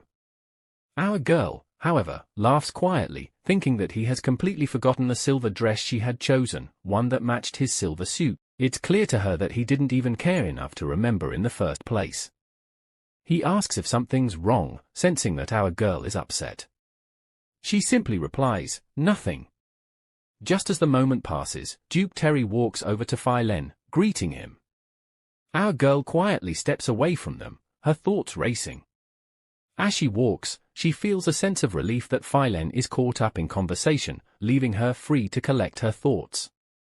She can't help but think that it's probably a good thing he got distracted, otherwise, she might have been angry in front of everyone. In the next scene, we see our girl standing by herself, probably trying to enjoy a quiet moment. But just when we think she's about to have some peace, someone calls out from behind. The voice says something that catches her attention immediately, and when she turns, she hears the person call her by the name, Lady Tevesa. She turns around and is surprised. She says the name too, Lady Tevesa. Then Phillen also joins in, repeating the same words, Lady Tevesa. And as if that wasn't enough, our girl echoes it again, Lady Tevesa. We're introduced to the woman they're all addressing. It's Marchioness Marissa. As our girl turns fully, she recognizes the lady and softly says her name, Marchioness Marissa. The lady seems pleased and asks if our girl knows who she is. Without hesitation, Layla replies, saying everyone knows Madame Marissa. Before we even settle into that moment, another lady walks up to the group and asks why their conversation sounds so clear. Lady Layla, in her thoughts, wishes to be alone. But it's already too late for that. One by one, more ladies begin to gather around them. Then, another voice in the group speaks, mentioning that Lady Tevesa is also here. She adds a compliment, saying our girl looks elegant enough to become the next Duchess. Our girl thanks her for the kind words. However, things start taking a turn when one of them casually asks when the wedding will be. She adds that the war is over now, so there's no reason to delay. And then, another lady quickly jumps in, saying the wedding got delayed because of the war, and naturally, our girl would want to have a child soon. Just when we think the questions might stop, Countess Byzantine suddenly appears. She doesn't waste any time before intruding in the conversation. With a calm but sharp tone, she asks if it even matters, since the Duke already has a successor. At this moment, our girl turns to look at her. She instantly recognizes her as Sophia Byzantine, and here's where things take a deeper turn. We get to know that before her marriage, Sophia was known as Sophia Hodlin. She used to be the lady of Duke Hodgson. Back then, there were talks that Duke Williams and his wife would pick her to be Phillen's future wife. Everyone, including Sophia herself, believed it was going to happen. But when the final decision was made, it wasn't her. Instead, they chose our girl, the young lady from the frontier. That moment changed everything. We are shocked to learn that after the decision, Sophia came to our girl and did something unkind. What happened back then wasn't known to the world, but our girl remembers clearly that she was slapped. Her parents, the Count and Countess of Tevesa, chose the hush money offered by Duke Hodlin over standing by their daughter. Later on, Sophia got married and became Countess of Byzantine. Our girl never thought she would meet her again in a place like this. Now, back to the present. Sophia places her hand on her chin and makes a sharp comment. She says people should know their place and criticizes those who aim too high without knowing where they stand. Then, she throws in another comment, talking about Duke William's child and how much he cares about the woman who had the child. She even adds that the woman is the queen of the Malice Kingdom and, in her opinion, has better blood than Lady Layla. Our girl catches the sarcasm right away. She knows what Sophia is trying to say, that she isn't the biological daughter of the Countess of Tevesa. And truth be told, if anyone looks closely, it's something many already know. Then, Sophia teases again, saying maybe she hit the mark. Our girl responds with calm confidence. She says the queen may have noble blood, but she's from a fallen kingdom, which makes her an impossible match for an imperial man. She adds that what matters is the present and the future. She boldly says she'll be a duchess soon, and that just as Sophia will always be a countess, her own title won't be taken away. That statement stings. Sophia's face shows her anger immediately. Our girl, not wanting to stir more trouble, asks to rest alone. Marchioness Marissa responds politely, and everyone steps back. Our girl walks away, leaving the group behind. She heads to the balcony and stands there alone. She reflects on what just happened. If Sophia can say such things to her face, our girl wonders how much worse she's saying behind her back. She's tired and thinks she would rather be buried in paperwork than deal with this. She softly whispers that she wants to go back to the mansion. But just when you think the drama is over, a voice responds to her. The person says the night has just started and wonders why she wants to leave already. She turns around slowly, and standing behind her is none other than the Emperor himself. And he calls her name, Lady Tevesa. In this scene, we find ourselves at a turning point. The Emperor, who has been hiding his true identity all this while, finally speaks up. With a calm voice, he tells our girl that her greeting sounds too distant. He then explains that this is the very reason he never wanted her to know who he truly was, but now that the truth is out, it's too late to hide anymore. She doesn't seem too surprised. In fact, she calmly replies that it was something they were bound to find out one day anyway. Hearing this, he folds his armor and asks her a simple question: does she now know his name? Without hesitation, she answers with full confidence. She says his full name, his title, and even the name of the empire. It's clear she knows exactly who he is. The Emperor then remarks that since he's been found out, he wonders if he can now speak freely. She gives him permission, politely telling him that he can speak comfortably. Right after that, he wants to know what brought her to this place. And she explains that she was there to get the wing. In response, he comments on the heat at the banquet, adding that it must be uncomfortable to stand like that. But she simply says she's fine. Yet, he isn't satisfied with that reply.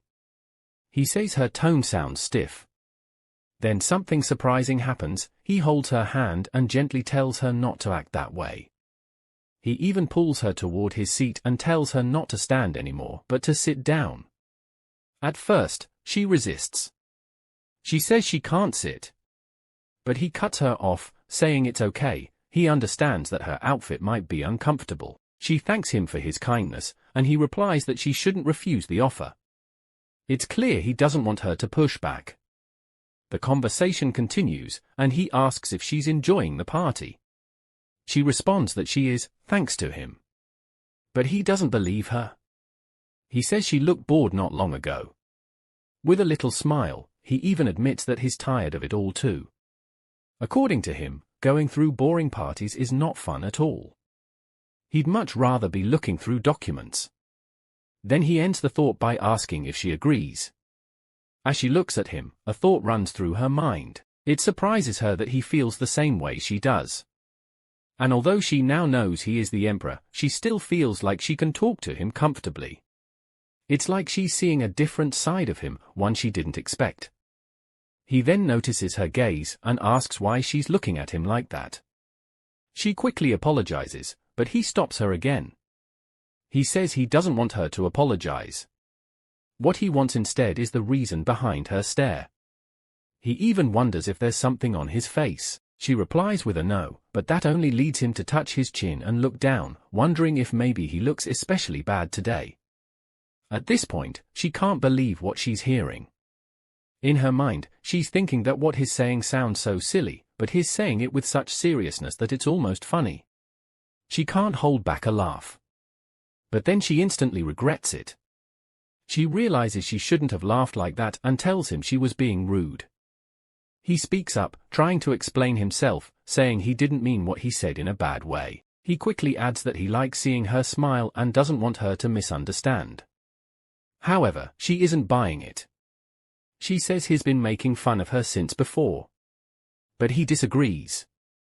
He says he hasn't and continues, saying that he keeps trying to express himself, yet she always thinks he's mocking her. At this point, our girl seems a bit unsure, so she asks him if he tells everyone the same thing. He replies that he only says it to someone he likes. That reply catches her attention. So she asks if that means he likes her. He says yes. She follows it with a simple question, why? And just like that, she takes a small step away from him. He calmly responds by asking if there needs to be a reason to like someone. She thinks there should be, and she tries to give examples, saying maybe it's because someone is pretty or smart. But before she can finish, he cuts her off and asks if all those things apply to her. She answers no. Then, folding his arms and pressing his mouth, he says she doesn't even know her own worth. Now, just when we think this tender moment might end, an official walks in. He calls out to the emperor and reminds him that it's time to go. As the emperor starts to leave, Layla watches him. Her thoughts begin to race. She realizes he's about to go, so she decides she should see him off. She stands up, but suddenly, she trips. Right before she hits the ground, he catches her. Still in his arms, she says she's okay and quickly apologizes. But instead of scolding her, he gently says that in this case, she should be saying thank you, not sorry. She agrees and thanks him. Then, he tells her that if there's anything she feels uncomfortable about, he will call the doctor. But she refuses politely. Hearing that, he tells her he's glad, and as he walks away, he looks back at her with a smile. From our point of view, it feels like something special just passed between them. As she watches him go, she thinks to herself how kind he is. She wonders what people would say if they had seen her mistake. But then, just when we think the scene is over, someone else enters, Phillen. He walks straight to the balcony where she is, and she softly says his name. He places one hand on her shoulder. What he says next catches everyone off guard. With a serious expression, he tells her she's cheating on him. And just like that, the peaceful air turns heavy. We're introduced to our girl at a moment when she's silently questioning the world around her. In her thoughts, she's surprised. Cheating? Who, me? She doesn't even get the chance to say it out loud when Phillen suddenly holds her by the shoulders, his tone as hard as stone. He says he can't believe she's having an affair in a place like this, and without missing a beat, he calls her a big liar. In the next scene, she looks at him and asks him who he thinks had an affair. She tells him to stop talking nonsense, but instead of calming down, he insists he saw it with his own 2 eyes. She completely rejects that, which only makes things worse. He then reminds her of what he saw, her standing in the arms of His Majesty. She quickly corrects him, saying it wasn't a hug at all. According to her, it was just the Emperor helping her. But Phillen isn't having it. He doesn't believe that at all and then asks why she smiles so brightly in front of His Majesty. Her reply stings a bit. She tells him she can't exactly make an angry or upset face at the Emperor. Still not convinced, he blurts out that she's never smiled like that in front of him. And her answer is as cold as ice. She says he wants her to smile like that. She explains there's nothing to smile about when she's with him anymore. She tells him to look at what he does these days and then asks how he expects her to smile. He's confused and repeats her words, "What did he do?"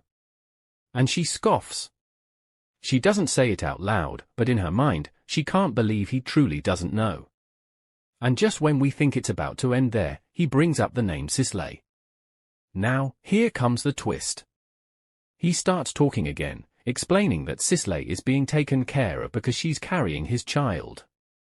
He says once the baby is born, he plans to take her straight out of the mansion. But when she turns her face toward him, she tells him she doesn't believe him one bit. He tries to convince her by saying she just has to trust him. But she makes it clear that trust doesn't come from words, it comes from actions. According to her, he only moves for Sisley and never shows her any concern. So, how could she trust him like this? He tries to defend himself, saying Sisley can't handle things alone. But our girl is already comparing it silently in her mind. She has been doing everything all by herself, and no one helped her. Then she asks the one question that really matters. She wants to know the truth. Would he ever marry her? Because from where she stands, it seems like he's trying to make Sisley the Duchess. She says she doesn't believe anything anymore. But if he's serious, then he should do something she can actually believe. She even thinks to herself that she could ask him to kick Sisley out now, but that would be too low. Just when we think she's said it all, he suddenly shouts that they have to keep Sisley. But then, he suddenly changes his tone and says he will do what it takes to make her believe. She agrees, and without another word, he grabs her hand and starts dragging her toward the banquet hall. She's still trying to understand what's going on when she asks him who he really is. But he doesn't answer. Instead, he walks straight to the front of the banquet, where His Majesty is seated, and calls out to him loudly. The Emperor looks up and asks what's going on. Phillen then speaks boldly in front of everyone, saying he is here to ask for permission for the marriage between Phillen Williams and Layla Tavessa. Now, here's the moment that leaves us completely stunned. Our girl is standing there, thinking to herself, what is he even saying? But before anyone can react, His Majesty replies, and what he says is totally unexpected. He says it can't be. The camera shifts to Phillen, and his eyes go wide in shock. Meanwhile, the Emperor keeps his thoughts to himself, thinking quietly that Phillen doesn't know why this can't happen. And worse, he believes Phillen might just be too stupid to understand. And just when we thought we'd seen it all, this happens. Now, we're taken right into the middle of the room, where Phillen stands before the Emperor and asks why he won't give his permission. The Emperor stares at him, silently thinking that not only is this young man foolish, but he also seems to enjoy digging his own grave. Then, the ruler speaks, asking if he truly doesn't know Duke Williams. Phillen doesn't try to explain much. Instead, he says the real reason is Layla. At that moment, our girl steps forward to help, explaining that the Duke does know. She reminds the room that when the imperial family holds a big ceremony, the nobles don't have a separate 3-month celebration, and the event they're planning is called the Celebration of Truth. She adds that someone of the Duke's status cannot possibly be unaware of this rule. The Emperor asks again, if they know that, then why do they want permission now? Our girl answers honestly, saying it's because she wants to get married within the year. And, as everyone knows, the higher the noble rank, the more steps it takes to get married. Looking at the man beside her, she tells him that since he wanted to marry her this year, she thought it was best to get permission early. She even asks him to agree, and he does. The moment he responds, she takes a deep breath. Around the hall, whispers and soft chatter begin to rise. A man nearby mentions how much the Duke seems to like his fiancé, and a woman replies that maybe he was just trying to secure permission for an early wedding. She admits that she thought there were problems between the couple, but then says a mistress is just a mistress, and a fiancé is a fiancé. The Emperor listens and quietly admits in her thoughts that she has done well in protecting the Duke's dignity and shaping the crowd's opinion in a good way. Then, with a calm voice, she says she understands their request, but because she's quite busy, she wants to wrap things up in a month. She asks if Duke Williams can wait that long. He agrees without complaint, and the two quietly walk away. As they walk, our girl silently thinks that no matter how much the Emperor wants to approve it, it's sad to leave her stuck with such a foolish man for life. Strangely enough, the Emperor is thinking the same thing, deciding she must call our girl for a maintenance exam soon. Later that evening, the banquet ends, and the couple rides together in the carriage. Phillen sits with a frown on his face, clearly not pleased. Layla wonders what's bothering him. Finally, he turns to her and asks why she didn't tell him about the tradition. She seems confused, and he accuses her of setting him up to be embarrassed by the emperor. She tells him that she had no way of knowing what he would say, and sadly admits she doesn't have any powers to see the future. He's still upset and says she should have at least given him a hint. At this point, she holds her head in frustration and thinks about how upset she is to hear such things. Without the Duchess, she believes, she would have remained just a useless count lady. When they arrive at the mansion, he steps out of the carriage, and we see someone running toward him. It's Sisley. He immediately hugs her, holding her tight. Our girl quietly watches and wonders why he's allowing Sisley outside so freely. She begins to ask herself if it's really okay. If you're eager for the next chapter, drop a comment expressing your interest in a part 3. Don't forget to subscribe and hit the notification bell to stay updated. Until next time, ciao.